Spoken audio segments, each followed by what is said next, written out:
जमुई जिले के सभी अस्पतालों से कबाड़ को हटाने की तैयारी शुरू हो गई है। बेहतर चिकित्सा सुविधा के साथ जिले के अस्पताल भी सुंदर हों, इसलिए हॉस्पिटल परिसर से कबाड़ को हटाया जाएगा। केसी कुंदन की ये रिपोर्ट देखिए।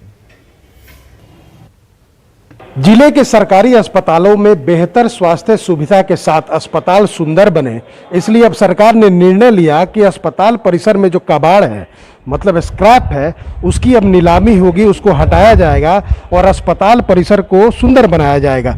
देख सकते हैं जमुई सदर अस्पताल का ये अगर तीसरे फ्लोर पे देखा जाए तो यहाँ पर किस तरह से कबाड़ रखा हुआ है। अगर इस अस्पताल परिसर की बात करें तो कई ऐसे कमरे हैं, हॉल हैं जहाँ पर एसी लगे हुए हैं, लेकिन उस कमरे में भी कबाड़ रखे हैं और इसका इस्तेमाल नहीं हो पाता है। चाहे खुला छत हो, चाहे अस्पताल परिसर में दर्जनों ऐसी गाड़ियाँ हैं, वाहन हैं जो कबाड़ का रूप ले चुकी है। एक्चुअली सरकार के दिए गए निर्देशानुसार हम लोग जो भी स्क्रैप के लिस्ट है उसको हम लोग तैयार कर लिए हैं। 57 टाइप की लिस्ट हम लोग तैयार किए हैं और सरकार का जो निर्देश दिया गया था कि उसकी सूची बना करके ईमेल के माध्यम से कार्यालय को सूचित किया जाए। हम लोग के दिए गए निर्देश के अनुसार सारी सूची उपलब्ध भेज दिए हैं। जैसा कि मैनेजर का साफ तौर पे कहना है कि कई ऐसे कमरे हैं जहां पर कबाड़ रखे गए हैं। साथ ही अस्पताल परिसर में बहुत सारा ऐसा जगह है जहां पर कबाड़ स्थान घेरे हुए हैं। इस स्थिति में सरकार का निर्णय जो आया है उसके तहत कबाड़ की सूची बना ली गई है। अब इसकी ई नीलामी होगी और नीलामी के बाद अस्पताल परिसर में जहां पर स्वास्थ्य सुविधा बेहतर होगा ही, अस्पताल परिसर भी आने वाले दिनों में सुंदर लगेगा। केसी कुंदन, न्यूज़ 18, जमुई। पटना में 4 महीने बाद फिर से सिनेमा हॉल खुल गए हैं। दर्शकों में इस दौरान गजब का उत्साह देखने को मिला। पटना के एक सिनेमा हॉल का जायजा लिया हमारे सहयोगी संजय कुमार ने। 4 महीने के बाद राजधानी पटना के सिनेमा हॉल खुल गए हैं और अब सिनेमा हॉल के बाहर चहल पहल बढ़ गई है। लोग जो है फैमिली के साथ भी आ रहे हैं, खुद भी आ रहे हैं और निश्चित तौर पर एक लंबे अरसे के बाद सिनेमा हॉल खुला है, लोग एंजॉय भी करेंगे। एक लंबे अरसे के बाद लोग जो पहुंचे हैं, मैडम 4 महीने के बाद आप लोग हॉल पहुंच रही हैं, कैसा लग रहा है?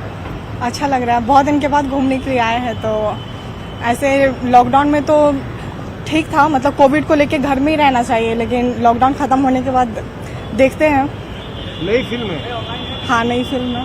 ये बताइए, 4 महीने के बाद आए हैं, एक लंबे समय तक घर में रहना पड़ा और अब हॉल में आए हैं देखने के लिए। अब बहुत अच्छा लगा सर। एक्चुअली मैं अभी श्रीनगर से ही कल आया हूँ, ये मेरा होम टाउन है, तो अच्छा लगा। श्रीनगर में क्या करते हैं सर? मैं ITBP फोर्स में, पैरामिलिट्री में।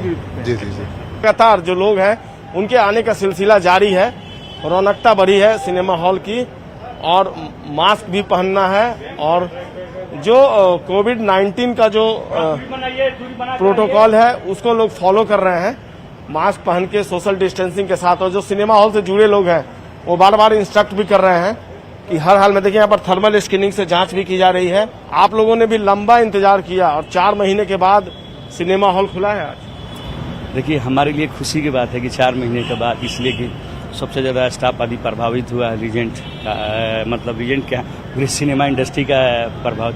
खुशी है कि हमारी रोजी रोटी फिर वापस पटरी पे आए। बीच में बहुत डिस्टर्बेंस रहा, अब कैसा लग रहा है, कैसा फील हो रहा है? अब वापस से खुला है तो खुशी बहुत है। लोगों तक हम वो मौज जो था मूवी देखने का वो हम पहुंचा सकते हैं, तो उसकी बहुत खुशी है। मास्क पहनना है, डिस्टेंस मेंटेन करना है। रिस्पॉन्सिबिलिटी आपकी भी, आप मालिक हैं, आपको देखना होगा इन सब। एकदम तो हमारे इंस्ट्रक्ट किया अपने स्टाफ? एकदम स्टाफ मास्क पहनते हैं हर समय। व्यवस्था मुकम्मल है और जो स्टाफ है उनको भी इंस्ट्रक्ट किया गया है। जो दर्शक है, कोविड प्रोटोकॉल का पालन उनके लिए भी अनिवार्य है और निश्चित तौर पर जो व्यवस्था है सिनेमा हॉल में वह काबिले तारीफ है। और लोगों से भी अपील है कि जब सिनेमा हॉल में पहुंचे तो अपनी सुरक्षा का तो ख्याल रखें ही, दूसरे की भी सुरक्षा का ख्याल रखें। कोविड-19 का जो प्रोटोकॉल है उसका हर हाल में पालन करें। कैमरा पर्सन मनीष जुनेजा के साथ संजय कुमार, न्यूज़ 18, पटना। नालंदा जिले के राजगीर अनुमंडल क्षेत्र के खाजा नगरी सिलाव में उद्योग विभाग की ओर से खाजा क्लस्टर भवन का निर्माण कराया गया था, लेकिन 4 साल बाद भी यह अधूरा जैसा ही है। करीब 60 लाख की लागत से भवन का निर्माण कराया गया था और उस समय जमीन पर किसी तरह का कोई विवाद नहीं था, लेकिन जब भवन का पूर्ण रूप से निर्माण हो गया उसके बाद अचानक विवाद के घेरे में ये आ गया। तब से ये लंबित है और इस मामले में मंत्री श्रवण कुमार ने कहा है कि जांच के बाद इसे चालू कराने की कोशिश की जाएगी। एक और सरकार उद्योग को बढ़ावा देने के लिए और खास करके खाजा नगरी की खाजा क्लस्टर को बढ़ावा देने के लिए सरकार प्रयासरत रहे। और इसी को लेकर खाजा क्लस्टर के तहत यहाँ सिलाव बाज़ार में ये भवन का निर्माण करवाएं। लेकिन ये भवन जब निर्माण हो रही थी तो उस समय तक सब कुछ ठीक ठाक था, लेकिन जब भवन निर्माण हो गई उसके बाद से ये विवाद के घेरे में आ गई और ये ज़मीनी विवाद बताया जाने लगा। हालांकि सबसे बड़ी बात है कि जब भवन बन रही थी उसके पूर्व सीओ के द्वारा एनओसी तो ज़रूर दिया होगा, और जब एनओसी मिल गई उसके बाद फिर से पुनः ज़मीनी विवाद किस तरह से आ गई।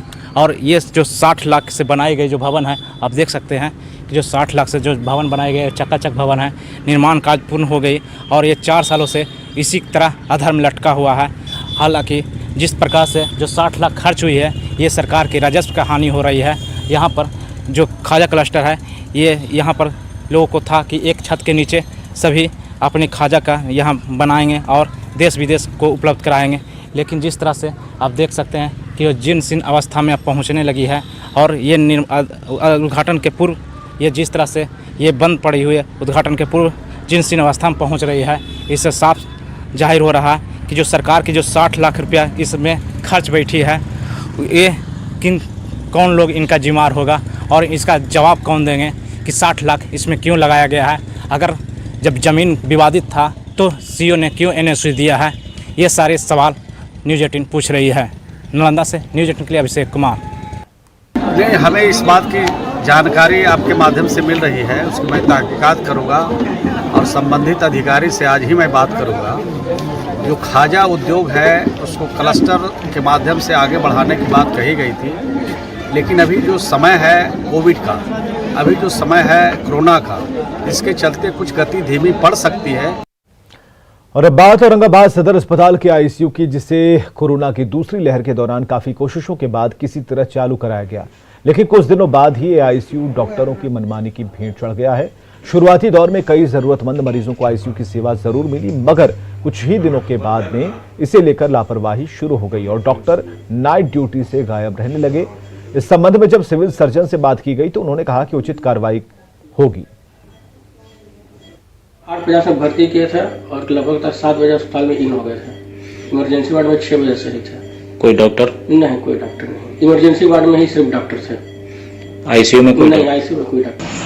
इसके संबंध में कल डिप्टी सुपरिटेंडेंट से बात हुई थी, वो कह रहे हैं 1-2 दिन में सब बातें सुदृढ़ हो जाएगी। वहाँ पे सर लिस्ट टंगा हुआ है डॉक्टर लोगों का, किनका ड्यूटी है। कल बात हुई है डिप्टी सुपरिटेंडेंट साहब से, कहें कि 1-2 दिन में सारी व्यवस्था।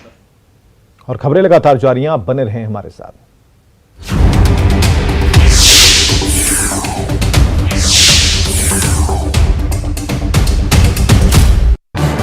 इस न्यूज हेडलाइंस के प्रायोजक